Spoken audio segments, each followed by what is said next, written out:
So, magandang umaga mga kamanok. Nandito tayo pala ulit sa breeding area. So, matagal-tagal tayo walang upload. Siguro, almost 1 month. Kaya sobrang busy ngayon. Tsaka, nagsasalang kasi ako ng mga pang early bird.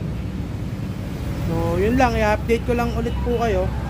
So, papasilip ko pala sa inyo yung mga bagong acquire namin. Dagdag pwersa lang po dito sa Manungan. So, ito po yung dagdag pwersa namin ng mga inahin mga kamanok. So yan, F1 po yan, Art Lopez line. So nakuha po namin yan kay Boss Jumanji Game Foul. So yan po. Bali magkapatid, parehas pong white hatch. So bali may nakuha din pala kaming brood chuck nun. So mamaya papasilip ko din po sa inyo. So ito po yung mga brood hen natin. Ayan. Ito pa po. Kasi iba naglulugon. Ito po masama pakiramdam, naglulugon kasi. O dyan muna siya. Tsaka medyo matanda na rin po yan. Kung di ako nagkakamali, may 5 taon na po yan. So huling gamit na po namin yan para infuse pa namin sa anak. So inbreed na po yung ilalabas namin dito. So bale ito po yung iba. Ito mga gold cross ng Raptor sweater po yan.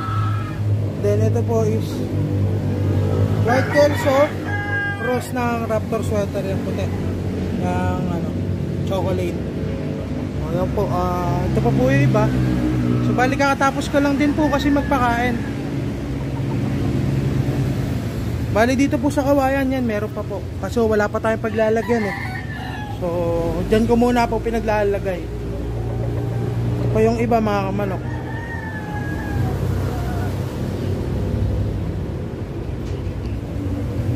So, bibili pa pala ako ng battery cage kasi kulang pa. So, pwede pa naman dito sa baba. Itataas na ng konti. Tsaka dito sa side na to. So, papaayos ko na lang yung bakod para malagyan ng battery cage. So yun lang mga kamanok. Ito pala yung sinasabi ko sa inyong F1 na Art Lopez white hatch. Ito po. So yan, medyo bata pa yan eh. Tsaka mailap. 8 months old. Hindi sanay sa hawak, kaya nandyan yan sa scratch pen para araw-araw ko nahawakan, at least tumino pagka kasi sobrang ilap niya talaga, grabe pumalag. Yan po. So bale ang gagamitin ko ng early bird na second batch namin pala is 8 perasong broodcock. So itong super sweater ko,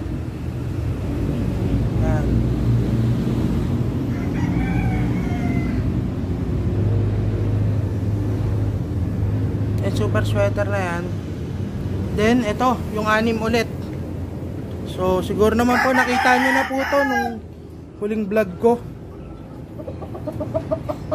pero papasilip ko rin po. Ito po, ay wait lang, ito yan sweater Gilmore.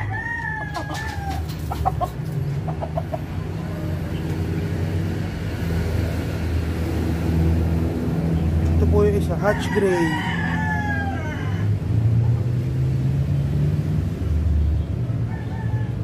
Golden Boy cross ng lemon.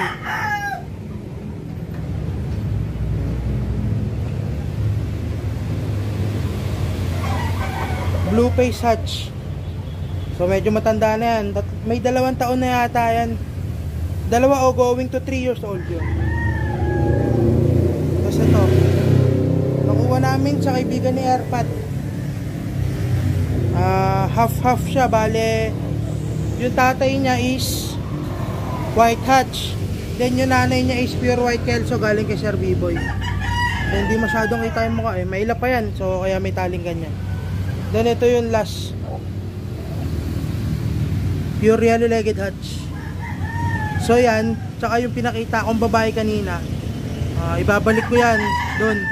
Para yung mga magiging anak, itatabi ko muna, gagawin kong breeder. So yun lang mga kamanok, in-update ko lang kayo dito sa mga breeder na gagamitin ko ulit ng second batch. So labas naman tayo, check natin yung mga nakatali. Tara. So ito, first batch ko pa yan. Raptor sweater yan. So yan na lang naiwan ko sa first batch halos. So, maraming kapatid doon na Raptor sweater, pero ito na lang naiwan kasi nga naglugon. Ito naman yung broodcock namin na pure white Kelso. Sobrang sungit ng mukha, oh. Sobrang lugon na kaya hindi ko na ginamit. So baka national and local breeding ko na lang siya gagamitin talaga.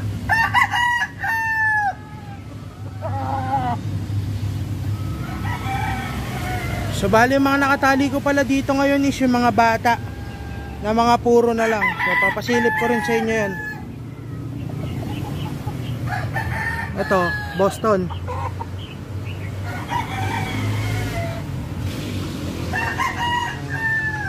Unbanded yan kasi pang materialis lang yan. So 7 months old. Kung gusto nyong bilhin, PM nyo lang po ako. So hindi siya budget meal. So don't expect po na mababa yung presyo. Ito pa pala, may Raptor sweater ako dito, pero second batch ko to eh. So yan, naglulugo na din yan. Halos kamukha lang nung nandun o yung una. Yan mga Raptor sweater ko. O dito naman tayo sa taas, tara. Bale ito pala is white Kelso cross ng Cardinal Kelso. So 3/4 white Kelso na siya, tapos 1/4 Cardinal Kelso. So kasama yan nung white Kelso cross white hatch, yung half-half. So na-acquire namin yan sa tropa ni Airpat. So ito Ducal si Gray. Yan. Pasensyahan nyo na yung background, medyo madumi.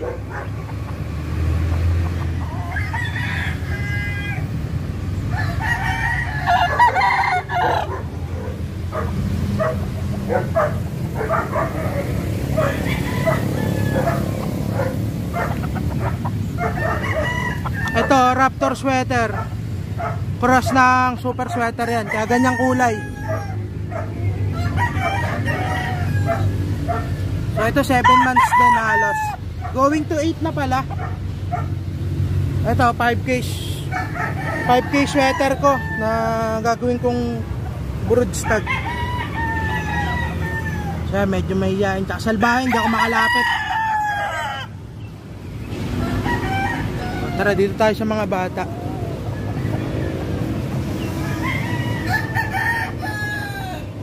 Ay, may papasili pa pala ako sa inyo na isa. Yan.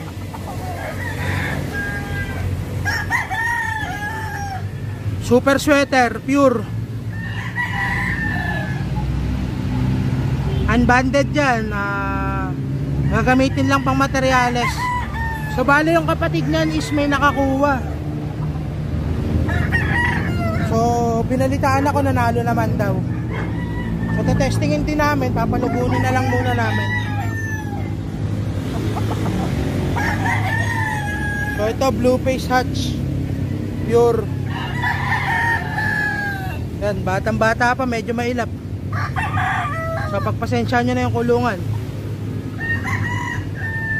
Hindi ako makalapit, sobrang ilap pa kasi niya. Zoom in na lang natin. So ito pure white Kelso.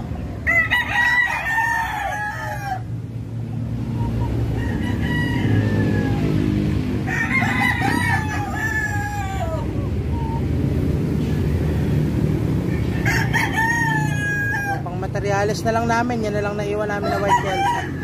So gagamitin na lang yan. Ito. So ito medyo mahihiyain. Palalabas ko lang.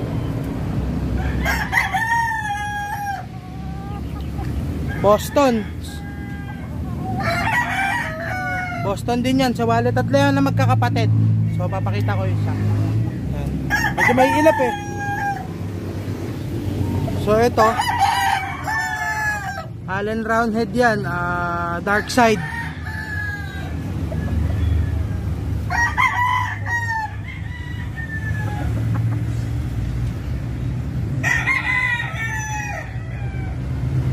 Ayun, sungit din naman, salbahe kasi na ito eh. Kaya medyo malayo-layo tayo konti, zoom in na lang. Tapos ito pala yung isang Boston.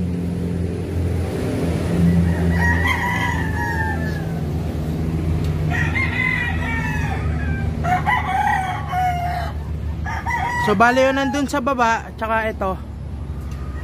Yan, magkakapatid sila. Pare-pare straight ko mo.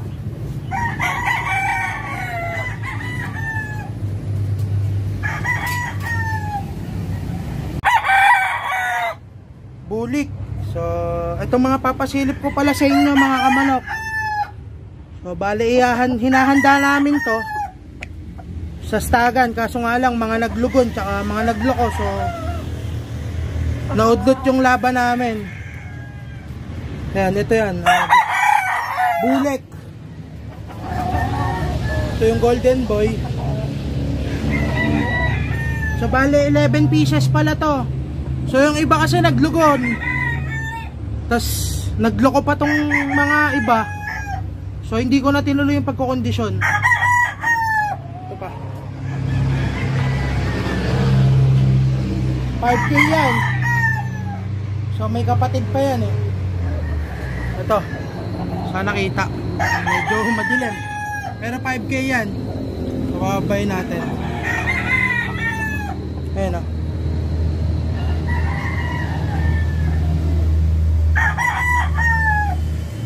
Ito Gilmore.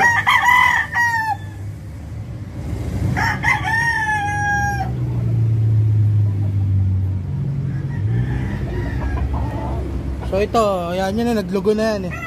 Pero ano yan, McLean. So ito din yung isang McLean, mga naglulugo na. So ito na ipapakita, medyo pangit. Then ito yung isang bulik. So wala na, naglalagas na siya eh.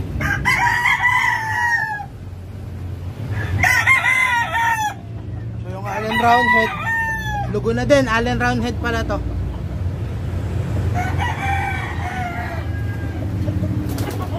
Ito yung isang Raptor sweater na third batch namin, kaso naglugon na, so hindi na namin magagamit.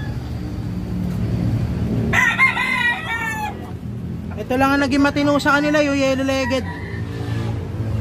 Kaso nga lang, wala na akong panlaban kasi nga yung mga kasamahan niya, mga nagloko na din. So next year na lang talaga kami makapaglaban ni Airpat. Ayan sila lahat.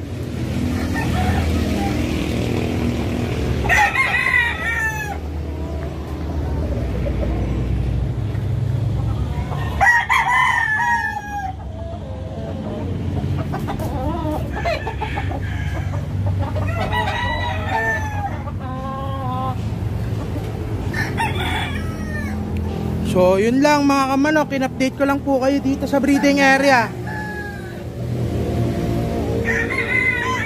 Ayan sila lahat. So bale, next week, so uuwi ako ulit ng hoarding namin. So may kukunin ako mga materyales pa doon na idadagdag dito. So yun lang mga kamanok, salamat sa suporta nyo.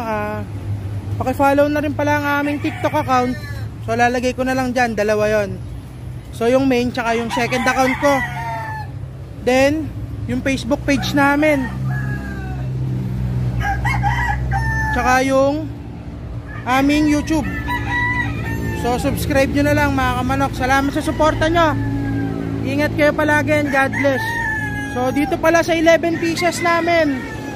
Pagka gusto nyo mag-avail, PM nyo lang ako.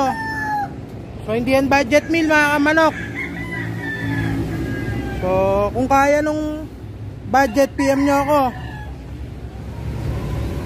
So yun lang mga kamanok. Ingat kayo lahat and God bless mga kamanok.